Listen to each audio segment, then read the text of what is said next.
Hello, അപ്പോൾ എല്ലാവർക്കും good morning. എൻ്റെ പേര് ഞാൻ സീന. എൻ്റെ ബ്യൂട്ടിഫുൾ കാനഡ എന്ന് പറഞ്ഞ ബ്ലാഗിലേക്ക് എല്ലാവർക്കും സ്വാഗതം. അപ്പോൾ ഇന്ന് ഞാൻ ഇവിടുത്തെ ഒരു മഞ്ഞ് പെയ്യുന്ന ഒരു ദിവസം കാണിക്കാൻ വേണ്ടിയാണ് ഈ വ്ളോഗ് ചെയ്തത് കേട്ടോ. ശരിക്കും പറഞ്ഞാൽ ഇന്ന് രാവിലത്തെയാണ്. ഞാൻ ജസ്റ്റ് എഴുന്നേറ്റ പാടെ തന്നെ ഇത് എടുക്കാൻ വേണ്ടി പോയത്. അഥവാ ഇനിയിപ്പോൾ കുറച്ച് കഴിയുമ്പോൾ നിന്ന് പോയെങ്കിലോ എന്ന് വിചാരിച്ച്. പക്ഷേ ഇന്ന് ശരിക്കും വെതർ റിപ്പോർട്ട് അനുസരിച്ച് ഇവിടുത്തെ ഈവനിങ് വരെ ഇവിടെ ഇങ്ങനെ നല്ല സ്നോ ഉണ്ടാവും. 15 സെൻറ്റിമീറ്റർ സ്നോ എന്തോ ആണ് ഇന്നത്തെ ഒരു എക്സ്പെക്റ്റേഷൻ. അതുകൊണ്ട് സ്കൂളൊന്നും ഇന്ന് ഓപ്പൺ അല്ല, എല്ലാം ക്ലോസ്ഡ് ആണ്. അപ്പോൾ പിന്നെ ക്രിസ്മസ് വെക്കേഷൻ, അപ്പോൾ കുട്ടികൾക്കൊക്കെ ഒരു ദിവസം കൂടെ എക്സ്ട്രാ അവധി കിട്ടി. ശരിക്കും പറഞ്ഞാൽ ഫ്രൈഡേ ആയിരുന്നു, ഫ്രൈഡേ ഈവനിങ് സാറ്റർഡേ മുതലാണ് ക്ലോസിങ് വേണ്ടിയിരുന്നത്. പക്ഷേ ഇന്ന് മുതൽ കിട്ടിയതുകൊണ്ട് ഒരു ദിവസം കൂടെ എക്സ്ട്രാ അൺഎക്സ്പെക്റ്റഡ് ആയിട്ട് എല്ലാവർക്കും കിട്ടി. പക്ഷേ ബാക്കി ഇൻസ്റ്റിറ്റ്യൂഷൻസ് അതെല്ലാം അതേപോലെ തന്നെ പിന്നെ പ്രവർത്തിക്കും കേട്ടോ. ഇപ്പം ഞാനിങ്ങനെ നടന്നു പോവുക, എൻ്റെ കാലടികൾ പതിഞ്ഞ മഞ്ഞാണ് നിങ്ങൾ കാണുന്നത്. അധികം ദൂരത്തേക്കൊന്നും പോയില്ല കേട്ടോ, കാരണം ഭയങ്കര തണുപ്പായിരുന്നു. എൻ്റെ കൈയും മുഖവും എല്ലാം തണുത്ത് മരവിച്ച് പോയത് കാരണം കൊണ്ട് ഇച്ചിരി ദൂരം ഞാൻ പോയിട്ട് തിരിച്ച് അങ്ങോട്ട് തന്നെ വന്നു. ഞാൻ എക്സ്പെക്റ്റ് ചെയ്തില്ല. സാധാരണ ഇങ്ങനെ സ്നോ വീഴുന്ന ദിവസം ഭയങ്കര കാറ്റും അങ്ങനെ അധികം ഉണ്ടാവാറില്ല, വളരെ വിരളമായിട്ട് അങ്ങനെ ഉണ്ടാവുള്ളൂ. സ്നോ വീഴുന്ന ദിവസം സ്നോ ഇങ്ങനെ ഭയങ്കര ഭംഗിയായിട്ട് വീഴുമെന്നല്ലാതെ ഭയങ്കരമായിട്ട് തണുപ്പ് നമുക്ക് വിൻചിൽ അധികം ഉണ്ടാവില്ല. ഭയങ്കര തണുപ്പ് ഫീൽ ചെയ്യാൻ വേണ്ടി മാത്രമുള്ള ഒരു തണുപ്പ് അധികമൊന്നും ഉണ്ടാവാറില്ല. പക്ഷേ ഇന്നിപ്പം നല്ല തണുപ്പും കാറ്റും എല്ലാം കൂടി നിങ്ങൾ കണ്ട എൻ്റെ തലയിലും എല്ലാം സ്നോ വീണ്. ഞാൻ ജസ്റ്റ് റോഡൊന്ന് ക്രോസ് ചെയ്തിട്ട് അപ്പുറത്തെ സൈഡിൽ ഞാൻ മുമ്പേ ഒരു ചെറിയൊരു വീഡിയോ ചെയ്തിട്ടുണ്ട്. ഞങ്ങളുടെ വീടിൻ്റെ അടുത്തുള്ള എനിക്ക് തോന്നുന്നു ഫസ്റ്റ് വീഡിയോ അങ്ങനെയാണ്, ക്രിസ്മസ് ഡെക്കറേഷൻ്റെ ഒരു വീഡിയോ ചെയ്തിട്ടുണ്ട്. അപ്പം ആ ക്രിസ്മസിൻ്റെ ഒരു ലൈറ്റ്സും അതിൻ്റെ ഡെക്കറേഷൻസ് എല്ലാം ഞാനിങ്ങനെ ജസ്റ്റ് നിങ്ങളെ കാണിച്ചു തരാം. നിങ്ങൾക്ക് കാണാൻ പറ്റുമോ അറിയില്ല കേട്ടോ, മഞ്ഞ് ഈ സ്നോ ഇങ്ങനെ വീണുകൊണ്ടിരിക്കുന്നത്. ശരിക്കും പറഞ്ഞാൽ ഈ സ്നോ എന്ന് പറഞ്ഞാൽ ഒരു ലൈറ്റായിട്ടുള്ള സ്നോ ആണ് കേട്ടോ, ഒരു ഫെദറിൻ്റെ പോലെയാണ്. ഓരോ സ്നോ എടുത്ത് നമ്മൾ നോക്കുകയാണെങ്കിലുണ്ടല്ലോ ശരിക്കും ഒരു ഫ്ലവറിൻ്റെ ഒരു അപ്പിയറൻസ് അതിന് നല്ലൊരു ഭംഗിയാണ് കാണാനായിട്ട്. അപ്പോൾ ഇതാണ് ഞാൻ പറഞ്ഞ ആ ക്രിസ്മസ് ഡെക്കറേഷനുള്ള ആ വീട്. മുമ്പേ ഞാൻ വീഡിയോ ചെയ്തിട്ടുണ്ട്, നിങ്ങൾക്ക് വേണമെങ്കിൽ നോക്കിയാൽ അറിയാം. എല്ലാം നമ്മുടെ ബെയറും എല്ലാം സ്നോയിൽ പൊതിഞ്ഞ് കിടക്കുക. ശരിക്കും ഞങ്ങളുടെ നെയ്ബർഹുഡ് മാത്രമാണ് കേട്ടോ, ഞാൻ ദൂരത്തേക്ക് പോയില്ല. ജസ്റ്റ് നിങ്ങളെ ചിലപ്പോൾ ഈവനിങ് ആകുമ്പോൾ നല്ലപോലെ പൈലപ്പ് ചെയ്യും. ഇതിപ്പോൾ ശരിക്കും എനിക്ക് തോന്നുന്നു ഒരു 1 സെൻറ്റിമീറ്റർ ഒക്കെ ആയിട്ടുള്ളൂ. 15 സെൻറ്റിമീറ്റർ ആകുമ്പോൾ ഞാൻ ഒരു വീഡിയോയും കൂടി എടുത്തിട്ട് കാണിച്ചു തരാം കേട്ടോ. അപ്പോൾ നിങ്ങൾക്ക് മനസ്സിലാവും ഇതിൻ്റെ ഒരു ഇൻറ്റൻസിറ്റി. എന്നാലും ഈ സ്നോ ഉണ്ട് എന്ന് വിചാരിച്ചിട്ടുണ്ടല്ലോ ആരും ജോലിക്ക് പോകാണ്ടിരിക്കുകയോ അങ്ങനെയുള്ള സിറ്റുവേഷൻ കുറവാണ്. കാരണം ഇത് ഇവിടുത്തെ ഒരു വെതർ എല്ലാവരും ആക്സെപ്റ്റ് ചെയ്ത ഒരു വെതറാണല്ലോ. അതുകൊണ്ട് എല്ലാവരും ജോലിക്കൊക്കെ അങ്ങനെ തന്നെ പോവും. പിന്നെ ഇതുപോലെ കുട്ടികൾക്കൊക്കെ സ്കൂളിൽ പോകുമ്പം ബസ്സൊക്കെ ക്യാൻസൽ ചെയ്ത് അങ്ങനെ ഒരു റിസ്കി ഫാക്ടർ ഉള്ളത് കൊണ്ട് സ്കൂളൊക്കെ അങ്ങ് ക്ലോസ്ഡ് ആവുന്നതല്ലോ. എൻ്റെ വീട് കണ്ടോ, ഞാൻ തിരിച്ച് വീട്ടിലേക്ക് തന്നെ കയറിപ്പോകാമെന്ന് വിചാരിച്ചു. ശരിക്കും പറഞ്ഞാൽ ഇങ്ങനെയുള്ള മഞ്ഞുള്ള ദിവസം നമുക്ക് നല്ലപോലെ എവിടെയെങ്കിലും പൊതിച്ച് കിടന്നുറങ്ങാനുള്ളൊരു മൂഡായിരിക്കും അല്ലേ. ഞങ്ങളുടെ സ്റ്റെപ്സൊക്കെ ഞാൻ നേരത്തെ ഇങ്ങോട്ട് ഇറങ്ങി വരുമ്പോൾ ഉണ്ടായിരുന്ന ഇതാ സ്റ്റെപ്സ്. ഞാൻ വിചാരിച്ചു, എൻ്റെ ഒരു ഫ്രണ്ട് എനിക്ക് സജസ്റ്റ് ചെയ്തൊരു ബുക്കാട്ടോ.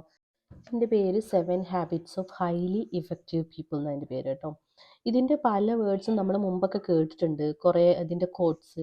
അതായത് like be proactive, win to win എന്നൊക്കെ നമ്മൾ കേട്ടിട്ടുണ്ട്. പക്ഷേ അതിൻ്റെ ഒരു ഇലാബറേഷനോ ഒരു ഇൻഡെപ്ത് അനാലിസിസോ നമ്മൾ ഇതുവരെ കേട്ടിട്ടില്ല. അപ്പം അങ്ങനെ ഒരു കാര്യം കൊണ്ടാണ് എനിക്ക് ഇതെന്തായിരിക്കും എന്ന് അറിയാൻ വേണ്ടി ഞാൻ ജസ്റ്റ് ഒന്ന് വാങ്ങിയിട്ട് വായിച്ച് നോക്കാമെന്ന് വിചാരിച്ചത്. സത്യം പറഞ്ഞാൽ ഇതൊരു പേഴ്സണൽ ഡെവലപ്മെൻറ്റ് ആൻഡ് ലീഡർഷിപ്പ് ടാലൻറ്റിനെ എംഫസൈസ് ചെയ്തിട്ടുള്ള ഒരു ബുക്കാണ്. അങ്ങനെ ഒരു ലൈൻ ഓഫ് റീഡിങ് ഹാബിറ്റ് നിങ്ങൾക്ക് ഉണ്ടെങ്കിൽ തീർച്ചയായിട്ടും ഇതൊരു നല്ല ബുക്കാണ് കേട്ടോ. എനിക്ക് തോന്നുന്നു നമ്മളുണ്ടല്ലോ ഡെയിലി ലൈഫിൽ നമ്മൾ ഈ ബുക്ക് വായിച്ചു കഴിഞ്ഞപ്പോൾ ഞാൻ ആലോചിച്ചതോ ശരിയാണല്ലോ, ഇങ്ങനെയുള്ള കാര്യങ്ങളൊക്കെ ശരിക്കും നമ്മളും ഫേസ് ചെയ്യുന്ന കാര്യങ്ങളാണ്. പക്ഷേ നമ്മൾ പലപ്പോഴും അത് നമ്മൾ മൈൻഡ് ചെയ്യാതെയോ അല്ലെങ്കിൽ നമ്മളത് കാണാതെ ഇഗ്നോർ ചെയ്ത് പോകുന്ന ഒരു സ്റ്റൈൽ ആണ് എപ്പോഴും നമുക്കെന്ന് എനിക്ക് തോന്നിയിട്ടുണ്ട്. എന്നാലും നിങ്ങൾക്ക് പറ്റുമെങ്കിൽ നിങ്ങൾ വായിച്ച് നോക്ക്. ഞാൻ ഇതിൻ്റെ അഡൾട്ട്സിൻ്റെ ഇങ്ങനെയുള്ള എനിക്കൊരു കോപ്പി വാങ്ങിച്ചിട്ടുണ്ട്. പിന്നെ ഞാൻ എൻ്റെ മോൻ ടീനേജറാണ്, അപ്പം അവനും ഒന്ന് വാങ്ങിച്ചിട്ടുണ്ട്. പിന്നെ എൻ്റെ ചെറിയ മോന് എയ്ഡനും കൂടെ ഒരെണ്ണം വാങ്ങിച്ചിട്ടുണ്ട്. അവർക്കൊന്നും വലിയ ഇൻട്രസ്റ്റിംഗ് ഒന്നും അല്ലെങ്കിലും ഞാൻ ജസ്റ്റ് ഒന്ന് വാങ്ങിച്ചതിൽ എനിക്ക് കണ്ടപ്പോൾ ഒരു ഭയങ്കര ക്യൂരിയോസിറ്റി തോന്നിയപ്പം ഞാൻ ജസ്റ്റ് ഒന്ന് വാങ്ങിച്ചിട്ട് അവർക്ക് വേണമെങ്കിൽ ജസ്റ്റ് ഒന്ന് മറിച്ച് നോക്കിക്കോട്ടെ എന്ന് വെച്ചിട്ട് വാങ്ങിയതാണ്. ഞാനൊരു വൊറേഷ്യസ് റീഡർ ഒന്നും അല്ല കേട്ടോ. കോളേജിലൊക്കെ പഠിക്കുന്ന സമയത്ത് കുറേ റീഡിങ് ഒക്കെ ചെയ്യുമായിരുന്നു. പിന്നെ നമുക്ക് സമയമില്ലായ്മ കാരണവും മടി കാരണം കൊണ്ടൊക്കെ നിന്ന് പോയ ഒരു ശീലമാണ്. ശ്യാമിന് ഇന്ന് ഓഫീസുള്ളത് കൊണ്ട് ശ്യാമ് പോകാനുള്ള ഒരുക്കത്തിലാണ്. ഇപ്പം താഴത്തേക്ക് വന്നപ്പോഴാണ് നമ്മുടെ ലെക്സി ഫുള്ള് സ്നോയിലൊക്കെ നിന്ന് ഫുള്ള് മേത്ത് മുഴുവൻ സ്നോ ഒക്കെ ആക്കി വരികയാണ്. നമ്മുടെ അമേലിയ എഴുന്നേറ്റ് വന്നു മീൻ ടൈം. ഇപ്പം ലെക്സിക്കാണെങ്കിലുണ്ടല്ലോ ഈ സ്നോയിൽ കളിക്കാൻ ഭയങ്കര ഇഷ്ടമാണ്. നല്ല തിക്കായിട്ടുള്ള ഫർ ഉള്ളത് കൊണ്ട് എത്ര നേരം പുറത്ത് മഞ്ഞിൻ്റെ അകത്ത് കളിച്ചാലും ലെക്സിക്ക് ഒരു കുഴപ്പമില്ല, ഹാപ്പിയാണ്. അപ്പോൾ പിന്നെ ഞാൻ ജസ്റ്റ് കിച്ചണിലേക്ക് വന്നു. ഞാൻ ജസ്റ്റ് എൻ്റെ ബ്രേക്ക്ഫാസ്റ്റ് നിങ്ങൾക്ക് കാണിച്ചു തരാം. ഞാൻ പറഞ്ഞില്ലേ, ഞാൻ ജസ്റ്റ് ഇങ്ങനെ ഒരു ലോ കാർബ് ഡയറ്റ് ട്രൈ ചെയ്യുന്നുണ്ട്. ജസ്റ്റ് ഒരു യോഗയും ജസ്റ്റ് എൻ്റെ പ്രഗ്നൻസി വെയിറ്റ് ഒന്ന് കുറയ്ക്കാനായിട്ട്. അപ്പം ഞാൻ ജസ്റ്റ് ഒന്നുമില്ല കേട്ടോ, ജസ്റ്റ് ഞാൻ പറഞ്ഞില്ലേ കോക്കനട്ട് ഓയിൽ തന്നെ ഉപയോഗിക്കുന്നത്. അപ്പോൾ കുറച്ച് കോക്കനട്ട് ഓയിൽ എടുത്ത് അത് ജസ്റ്റ് ഒന്ന് ചൂടായി വരുമ്പോഴത്തേക്ക് അതിനകത്തേക്ക് ഞാൻ 2 എഗ്ഗ് പൊട്ടിച്ച് ഒഴിക്കുകയാണ്.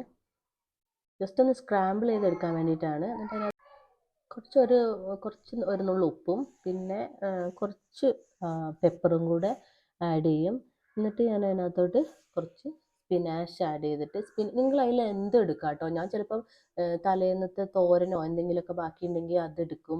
അല്ലെങ്കിൽ ഇതുപോലെ മുറിച്ച് വെച്ച് എന്തെങ്കിലും സ്പിനാച്ചോ അല്ലെങ്കിൽ എന്താണ് കോളിഫ്ലവറോ ഈവൻ നമ്മളുടെ ഇതൊക്കെ ഇല്ലേ കടല വേവിച്ചതോ അങ്ങനെ എന്തെങ്കിലും നിങ്ങൾക്ക് തോരൻ എന്ത് വേണമെങ്കിലും അതിനകത്തോട്ട് ജസ്റ്റ് ആഡ് ചെയ്തിട്ട് ക്യാബേജ് തോരനൊക്കെ ഉണ്ടാവില്ലേ അതൊക്കെ ആഡ് ചെയ്തിട്ട് വേണമെങ്കിൽ ഉണ്ടാക്കാം. ജസ്റ്റ് ഒന്ന് സ്ക്രാമ്പിൾ ചെയ്തെടുക്കാം. അപ്പം നമുക്കില്ലേ അധികം കാലറീസും ഇല്ല. പക്ഷേ എന്താണ് പ്രശ്നം എന്ന് വെച്ചാൽ നമ്മൾ അതിൻ്റെ ഇടയ്ക്ക് പിന്നെ ഉച്ചയ്ക്ക് നമ്മൾ ലഞ്ച് കഴിക്കുന്നതിൻ്റെ ഇടയ്ക്കിടയ്ക്ക് ഒരു ഫുഡും കഴിക്കാൻ പാടില്ല.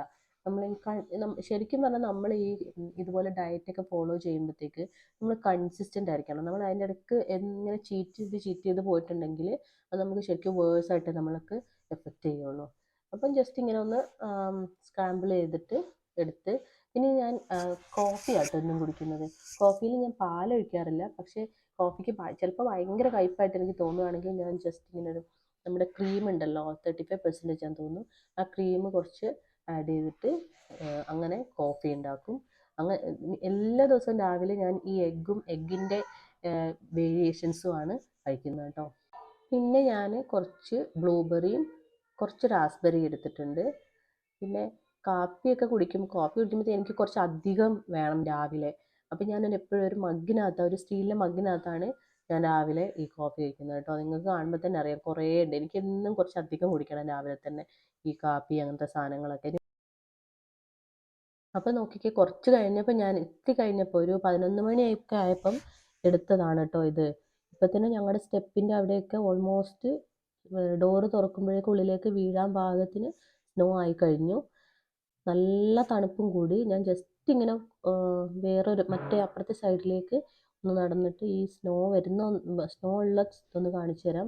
ഞങ്ങളെ കാറിൻ്റെ മുകളിലും എല്ലാം സ്നോ നല്ലപോലെ വീണ്. അപ്പുറത്ത് നോക്കിയാൽ നിങ്ങൾക്ക് കാണുമെന്നറിയില്ല, അവിടെ ഒരാൾ ഇതിങ്ങനെ സ്നോ കോരിക്കൊണ്ടിരിക്കുക. ഞങ്ങൾ പിന്നെ ഈ സ്നോ ഫുള്ള് വീണ് കഴിഞ്ഞാൽ മാത്രമേ ഞങ്ങളത് റിമൂവ് ചെയ്യാറുള്ളൂ. കാരണം നമ്മൾ അതിൻ്റെ ഇടയ്ക്ക് റിമൂവ് ചെയ്തിട്ടും കാര്യമില്ല. അതിങ്ങനെ കൂടുതൽ പൈലപ്പ് ചെയ്തുകൊണ്ടിരിക്കുകയല്ലേ.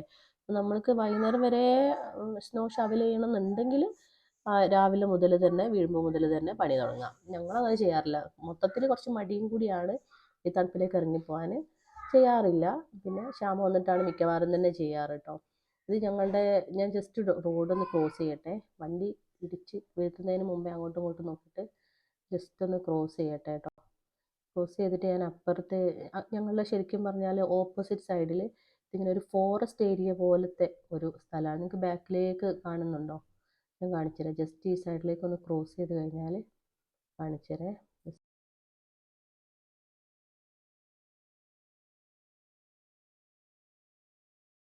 കണ്ടോ, ഞങ്ങളുടെ ബാക്കിൽ ഈ ഇതിൻ്റെ വീടിൻ്റെ എല്ലാ ബാക്കിൽ അപ്പുറത്തെ സൈഡിലെ വീടൊക്കെ പ്രീമിയം ലോട്ട്സ് ആണെന്ന് പറയും. അതായത് അവരുടെ വീടിൻ്റെ ബാക്കിൽ വേറെ വീടുകളുണ്ടാവില്ല. ഞങ്ങളുടെ വീടിൻ്റെ ബാക്കിലൊക്കെ വേറെയും വീടുകളുണ്ടല്ലോ. അവരുടെ വീടിൻ്റെ ബാക്ക് ഇങ്ങനെ തുറന്നിരിക്കുന്ന ഒരു ഏരിയ ആയിരിക്കും. അപ്പോൾ എൻ്റെ കയ്യിലും കാലിലും ഒക്കെ അത്യാവശ്യം നന്നായിട്ട് ഫ്രോസ്റ്റ് ബൈറ്റ് ആയി, നല്ലപോലെ തണുത്ത് വിറച്ചു. അപ്പം അതിന് മുമ്പേ ഞാൻ വീട്ടിൻ്റെ ഉള്ളിലേക്ക് തന്നെ വേഗം തന്നെ കയറിപ്പോന്നു കേട്ടോ. അപ്പോൾ പിന്നെ എന്നാൽ ഞാൻ എൻ്റെ ലഞ്ചും കൂടെ കാണിച്ചു തരാം. ഇത് ഞാനൊരു യെല്ലോ ബെൽ പേപ്പർ എടുത്താണ്.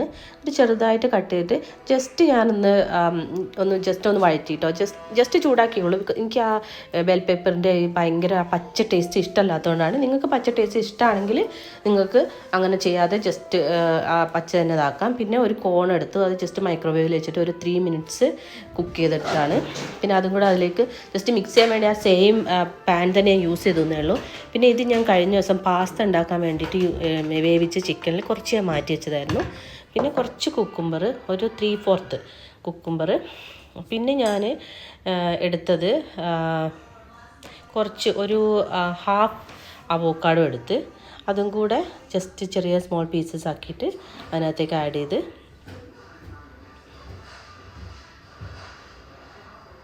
പിന്നെ അതിൻ്റെ അകത്തോട്ട് ഇന്ന് ഞാൻ തോരൻ വെച്ചപ്പോൾ ബീൻസും ക്യാബേജും എല്ലാം കൂടെ കൂട്ടിയിട്ടായിരുന്നു, അതും കുറച്ചിട്ടു.